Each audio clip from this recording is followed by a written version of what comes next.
starting at measure 103. 103.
Okay, we're going to start in measure 103. We're going to go under tempo.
So what's happening in these measures? Where we just started and where we just ended? A lot of syncopation, but what about each other's parts? You know what's happening in each other's parts? Layers. Yes, what do we call that in music? What do we call that in music? Adding on. Yes, we are adding on, but what do we call that in musical terms? You've probably done it in elementary school with row, row, row your boat, right? The sequencing, it's called canon, right? When you add, it's the same melody, but you're just adding it in different sections. So, if we look back at 103, who starts it off? Bassoon, yes. Then who comes in after that? Clarinet. Then after that, and if it's you, don't answer. Who comes in at 1:11? No. At 1:11, who comes in? No, it is the saxophones. Yeah, the saxophones come in at 1:11. Yeah, alto sax and bass sax. So what really I want to focus on, especially these past 3 days, is I want to focus on listening to the ensemble, right? So, sorry, Ash, catch on 1 second. There we go. Yeah, but I want him to feel the joy of a race hand. So, I like to visualize what we listen to when we rehearse as like, almost like an atmosphere or like a planet, right? So we have the core, and that's you, right? When do we focus on your part?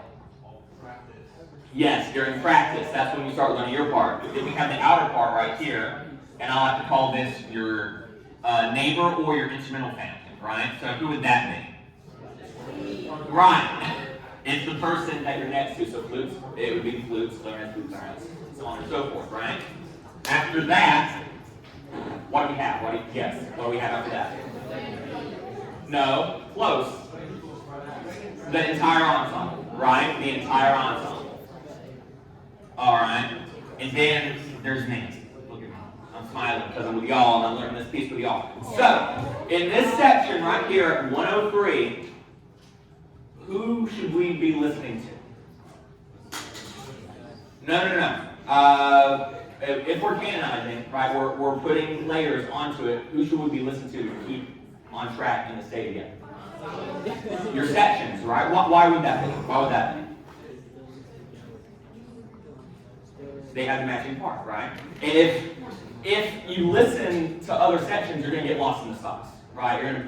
Because it's different parts, right? It's the same melody you just played before.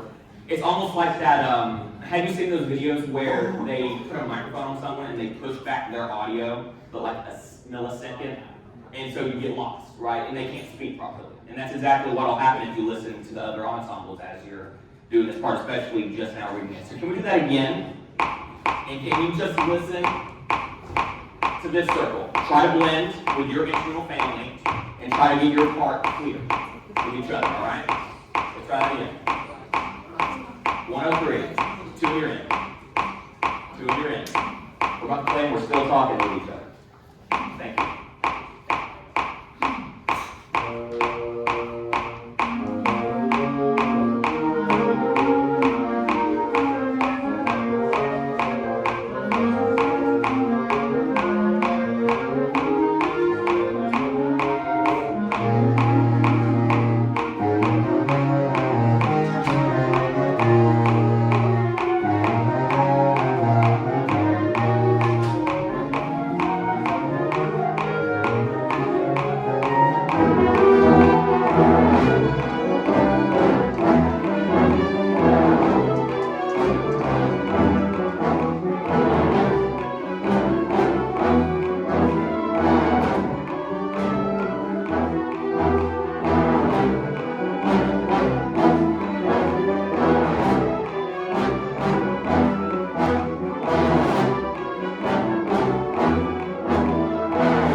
Besides that one oops, was that better or worse? Show of thumb. Show of thumb. Yeah, we played better. And why was that? Why was that?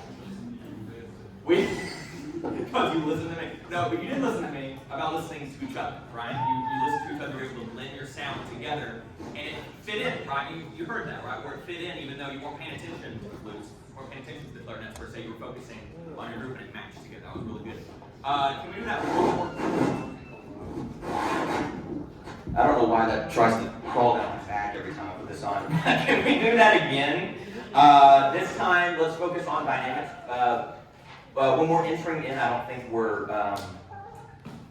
are playing the dynamic, but we need to listen again to the ensemble. We just focused in. on our instrument, and then we focus on the big picture, right? Like who has the melody, who's coming in, right? When I ask y'all who's coming in, the only people that answer were the people that came in, right? So let's make sure that we do this again, and this time put some focus on the outer ensemble. Let's do that one more time. That was better. That was really good. 2 year in.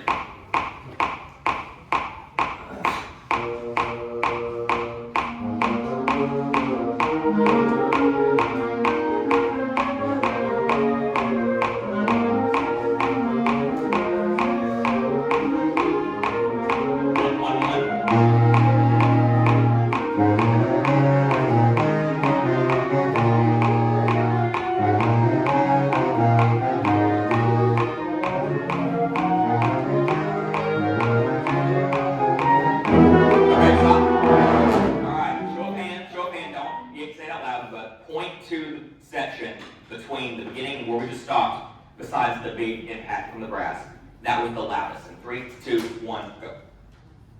Exactly. Yes, it was you. It was the saxophone. And I love the enthusiasm, but you're a one-person army. You're the loudest thing in this blend. Could you bring it down there? Awesome. Thank you. Because I think it'll blend better. Because they came in at the same volume, try to match your horns to them. Let's try that one more time. Oh, you had a question? Yes.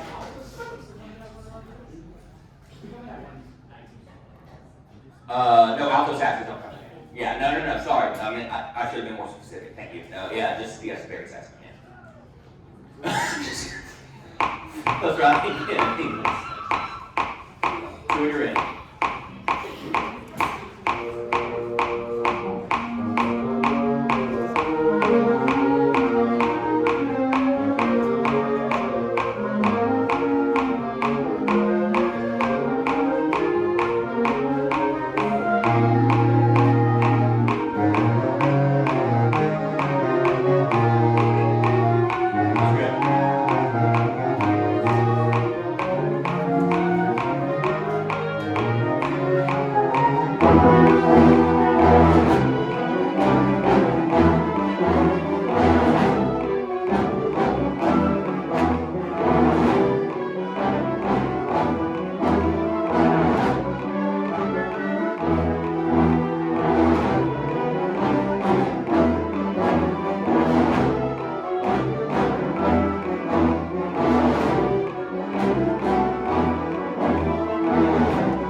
Quick question.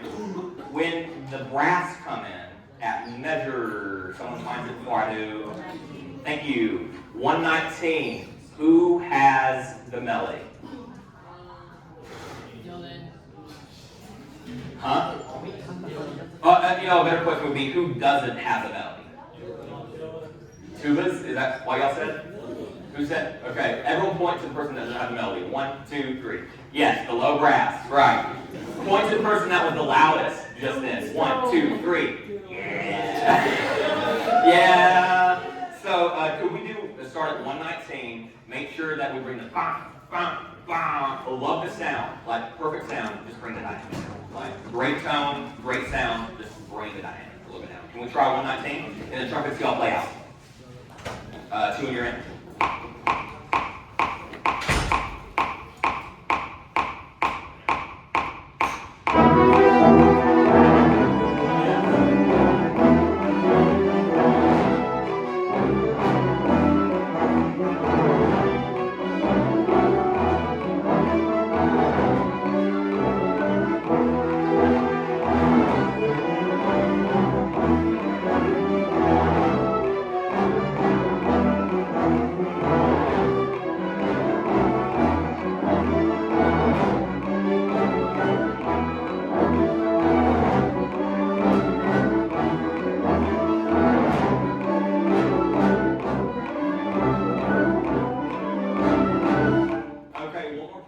And we'll move on. I've been asking a lot of questions about who has the melody, who doesn't have the melody, who is the background, who is the background. How am I, as a conductor, relaying that information to you? Like, how do I know that? And how do you know that? With the score, yes, but what about listening to the ensemble? Like, how do y'all know that by just listening? Because I could have this score right there, and I could just listen to y'all, and I know exactly who the melody is, who's the main part. How do y'all figure that out? Well, yes, but based on the arrangement. Because we just found out that they were playing the loudest, but they want the melody, right? So, and I could tell that even without the score. So how do we tell that? By listening, and there's a few things I listen for. A few things. One, the newest part, right? There's a new part we've never heard before. That's most of the time the melody. Or number two, the hardest part. Professor Coleman says all the time at UTC, the hardest part is most likely the melody. So the tubas, you have bum, bum, bum, bum, bum, bum, right? That's not too hard. I hope it isn't. But the trumpets have bum, bum, right? And so that's how you can tell. And also just by listening to other bands do it, things like that, and score studying also helps. But you can also tell by just listening to your surroundings. Can we move on? Let's see. Can we go to 145? I don't want to do the molto retardo until we have percussion in here. So can we just go to one, because it's really loud. Can we go to 145? What's the dynamic? All right, let's do it. Two in your hand.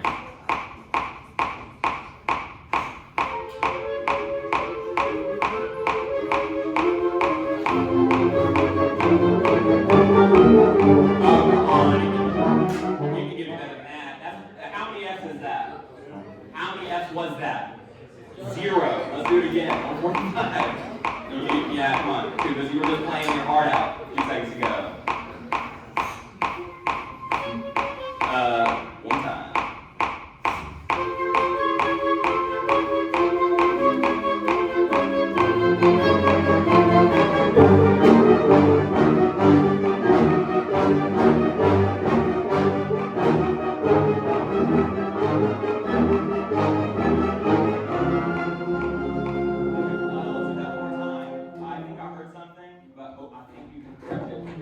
Let's do that one more time.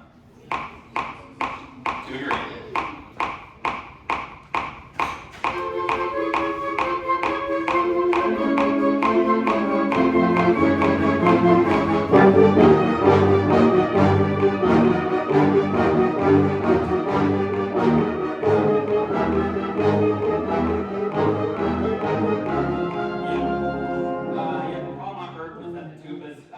Your first note, when you come in with that huge forte, some of y'all didn't have your embouchure set, so that time it was better. A few of you didn't have your embouchure set, and it came out as right? Make sure that you have your embouchure set before coming in at 148. Can you give me more at 148? It's like fortissimo, right? And can you give me less at 145 to make that more impactful, right? Can we do that one more time? Become softer at 145 so that crescendo will be more impactful, and then brass 148 hit, all right? Everyone in. Do your thing.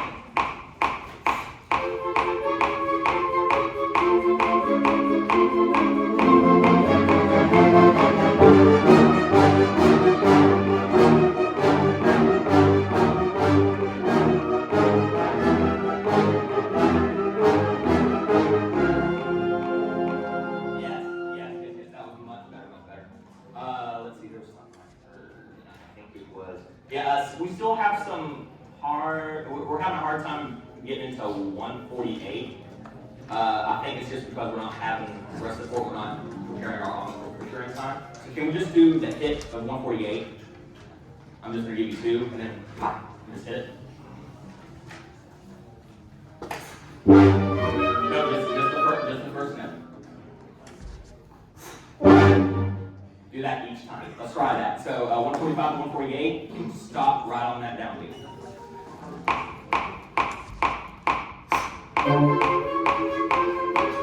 Let's do that again. Sorry. Do that again. Come in quieter too.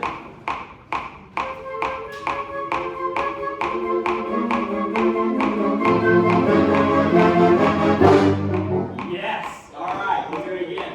Let's keep going this time. Keep going this time to 125. And that was it.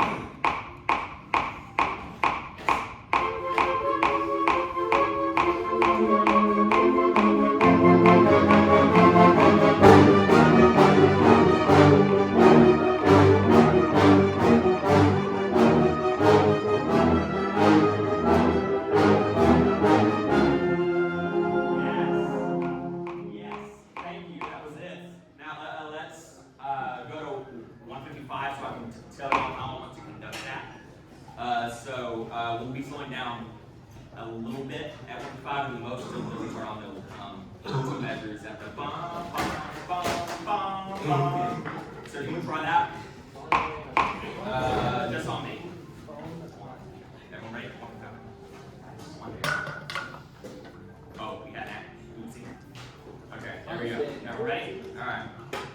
I'll give you 4 since we're ready.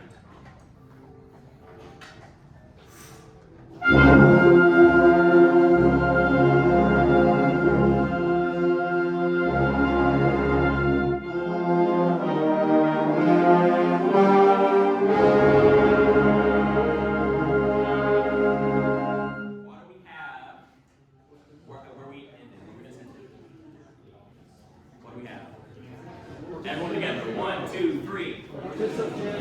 Right, so what does that mean? Play loud and then quiet. Can we try that, just that note, and then drop down? I'll give you 2 in your hand. Again, that was it. Just the fourth at the end. Yeah, you're good. Yeah, okay. And so how that's going to work is percussion has 16th note bongos, and so I'm just going to hold that out, and then I'm going to 2, 3, 4, and that's when we'll start crescendoing as they're playing the bongos. Can we try that? We'll start at 155. Okay. 2 here.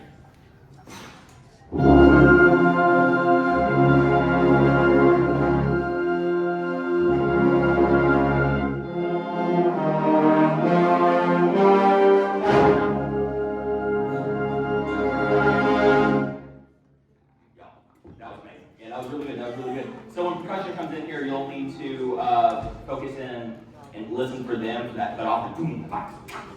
Sorry, excuse me. Okay, we have 1 more minute, so can we just run through everything we've done so far? Yes. And then call it a day. Awesome. Start at 103. Now, turn the metronome. We'll take it a little bit faster. Turn the metronome off and get all the stuff. All right? So you're in it.